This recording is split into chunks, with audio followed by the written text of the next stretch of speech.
Bonjour, bonsoir et salut à toi. Je suis heureux de te retrouver pour une nouvelle saison de Croître en Christ.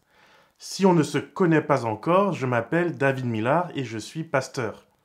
J'ai vraiment à cœur de partager la bonne nouvelle de l'amour de Dieu pour chacun d'entre nous à travers des réflexions hebdomadaires sur des thématiques bibliques comme celle-ci. Je prie pour que ta foi grandisse et que tu découvres les merveilles du monde biblique.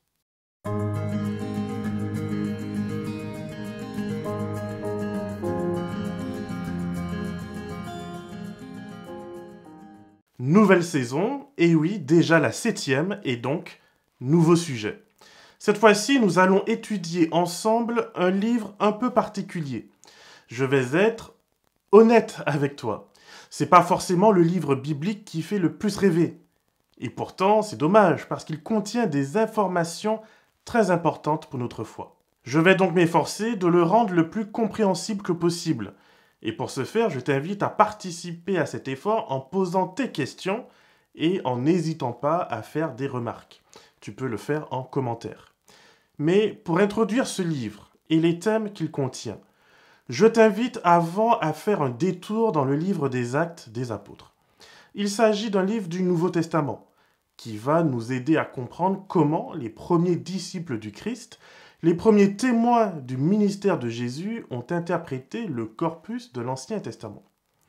Pour commencer, je peux citer l'histoire du chemin d'Emmaüs, qui nous rappelle l'importance de l'Ancien Testament pour Jésus lui-même. Dès l'âge de 12 ans, on le voit capable de discuter avec les scribes et les prêtres du temple sur le contenu de ces livres que forcément il a dû lire. Jésus fera ensuite de l'Ancien Testament sa littérature de référence durant tout son ministère, que ce soit pour enseigner ses disciples ou que ce soit pour répondre aux accusations de ses détracteurs. Dans les chapitres 6 et 7 du livre des Actes, alors que Jésus est monté au ciel et qu'il a confié son ministère à ses disciples, nous voyons un homme particulier, un homme spécial, un diacre, c'est-à-dire une personne choisie pour assurer le bon fonctionnement logistique de l'Église. Cet Étienne s'assure que les veuves et les orphelins de l'Église soient bien nourris, mais il présente aussi la bonne nouvelle du prochain retour du Seigneur à qui veut l'entendre. C'est vraiment important de voir la manière dont Étienne est décrit par la Bible. Les manuscrits parlent d'un homme plein de grâce ou encore plein de foi. Ces deux termes, grâce et foi, sont souvent interchangeables dans la Bible, car celui ou celle qui a la foi, celle qui vient vraiment de Dieu, alors cette personne est transformée à l'image divine. Et puisque Dieu est plein de grâce, de douceur et de bonté, alors cette personne devient elle-même pleine de ces choses. Étienne va donc s'exprimer en public afin de partager sa foi, ses croyances et son espérance. Mais ce qu'il dit ne plaît pas à certains juifs. La Bible nous dit ici qu'il s'agit de juifs bien précis, bien spéciaux. Ce sont les descendants d'anciens esclaves que le général romain Pompée a emmenés avec lui à Rome lors de sa conquête de la Palestine, quelques dizaines d'années avant la naissance de Jésus. Il s'agit donc de juifs qui sont davantage romains et helléniques, c'est-à-dire de culture grecque, qu'ils ne sont véritablement juifs. Et pourtant, ces juifs, ils n'aiment pas entendre ce que dit Étienne, comme ceux qui sont nés à Jérusalem. Tu verras, on retrouve la même chose aujourd'hui. Beaucoup de personnes aiment entendre la Bible. Beaucoup de personnes, jusqu'à aujourd'hui, aiment la lire. Et c'est d'ailleurs parce que justement le texte biblique est et reste un texte populaire que des maisons d'édition laïques financent sa traduction pour conserver le texte actuel et lisible. Mais il y a une différence entre lire le texte pour son plaisir personnel, pour son confort, pour son érudition, et le lire pour être remis en question par le texte, pour être transformé par le message qu'il contient.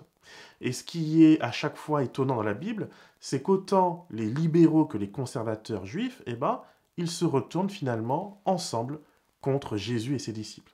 De mon point de vue, la meilleure manière de réduire l'efficacité du texte, c'est de le mettre à distance. C'est de trouver des excuses pour qu'il pour dire qu'il est trop ancien, trop vieux, hors contexte. Il faut apprendre à le lire d'une manière qui ne nous remette pas du tout en question. Et c'est ce que finissent par faire autant les juifs traditionnels du temps de Jésus que ceux qui viennent de l'extérieur. Et c'est justement ce voile qu'Étienne va tenter de briser. Il va ressortir l'histoire du Pentateuque de sa vitrine poussiéreuse de musée, et il va le présenter comme l'histoire authentique de la nation d'Israël. Il va confronter ses contemporains à l'endurcissement et à la dureté des anciens qui ont tué les prophètes envoyés par Dieu. Il va leur rappeler, et par là même, il nous rappelle à nous aussi, que nous sommes endurcis. Nous aussi, nous ne voulons pas écouter la voix de Dieu. Nous trouvons des excuses. Nous aussi, nous sommes capables même d'aller jusqu'à tuer ceux que Dieu nous envoie. Et c'est malheureusement exactement ce qui se passe dans le cas d'Étienne. Lis ces 2 chapitres, 6 et 7 du livre des Actes, et remarque comment, lorsqu'un argument dérange, les détracteurs créent de l'agitation. On trouble l'ordre public, on fait venir de faux témoins, on traîne Étienne devant le Sanhédrin et on l'accuse de tout et de n'importe quoi. En gros, on l'accuserait de complotisme ou on l'accuserait aujourd'hui de servir les lobbies, etc. Là où Dieu est prêt à dialoguer, y compris avec le diable, comme par exemple dans le livre de Job ou dans le cas de Jésus dans le désert, eh ben, à l'inverse, le diable, lui, il a peur. Les menteurs, les dictateurs, les manipulateurs ont peur du véritable dialogue parce qu'ils savent que leurs contradictions deviendront apparentes. Alors, quand on refuse de dialoguer, quand on refuse de considérer les arguments de l'autre, la raison de l'autre, l'humanité de l'autre, on lui colle une étiquette. Dans le cas d'Étienne, c'est celle de blasphémateur. Dans l'Église, cela peut être celle de fondamentaliste, ou de jésuite, ou de libéral. Dans le monde, cela peut être celle de raciste, ou d'islamo-gauchiste. Bref, tout est bon pour dire à l'autre de se taire et pour le réduire à un objet de dégoût. Pourtant, Étienne ira jusqu'au bout. Il apportera son témoignage en faisant fi des conséquences. Il va vivre la réalité même du royaume des cieux sur terre. Au moment où il est sur le point de mourir face à tant de haine, au moment où la violence diabolique des hommes est sur le point de se déchaîner comme une tempête, Étienne vit sa plus belle victoire. Il expérimente sa plus belle expérience spirituelle. Il voit Jésus, le Christ lui-même. Il voit le Fils de l'homme debout à la droite de Dieu. Jésus n'est pas enfermé dans une pièce sombre du ciel. Jésus n'est pas limité dans sa capacité à nous représenter, à nous sauver. Jésus n'est pas puni dans un coin. Non, Jésus est là, au cœur même du ciel, au cœur même de la cour céleste. Il est à la droite de Dieu, debout avec fierté et respect, face à ce disciple qui a placé toute sa confiance en lui. Il a accepté de donner sa vie terrestre parce que, par la foi, il s'est fixé sur les réalités spirituelles qu'on ne peut approcher que par la foi et par la prière. Jésus est vivant et Jésus est aux côtés de son disciple. Vraiment, mes amis, cet exemple d'Étienne me touche tout droit au cœur, parce que sa foi, sa grâce, sa compassion sont à l'image de Jésus lui-même.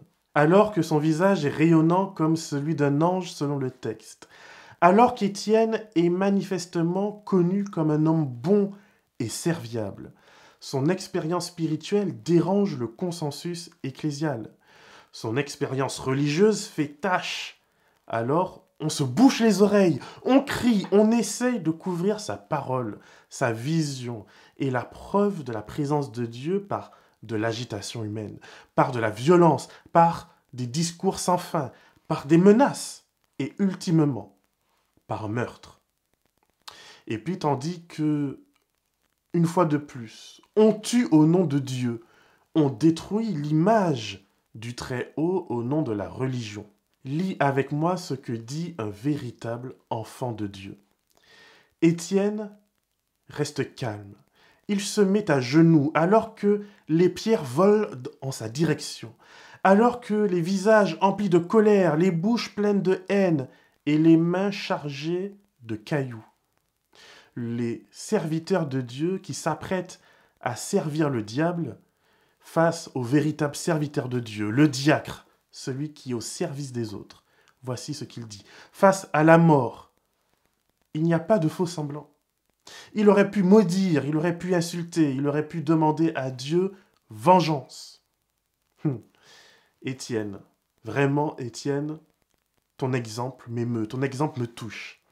Au verset 60 du chapitre 7, Étienne dit « Seigneur, ne les charge pas de ce péché. » Et après avoir dit cela, il s'endormit dans la mort. Comme Jésus, Étienne utilise son dernier souffle pour demander le pardon pour ceux qui veulent sa mort et qui la lui donnent. Clairement, je peux vous le dire, je n'aurais absolument pas pu en faire autant. Mais j'aimerais te dire ceci. Alors que nous allons découvrir ou redécouvrir ensemble le livre du Deutéronome, ce livre qui signifie deuxième loi. Comme tu peux le voir, j'ai une deuxième bibliothèque. Deutéro comme Deutéro canonique ou deuxième canon, ou Deutéronome, deuxième loi. Je t'invite à le lire, non pas avec la dureté que l'on retrouve trop souvent, mais avec le discernement d'une foi gracieuse et compatissante. Car ultimement, c'est vers cela que pointe la totalité de la Bible.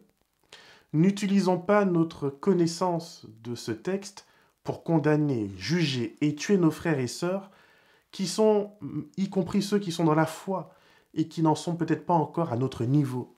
Mais utilisons cette connaissance afin de mieux comprendre le cœur même de Dieu et ce faisant afin d'être plus à même de le représenter devant nos prochains et devant notre société.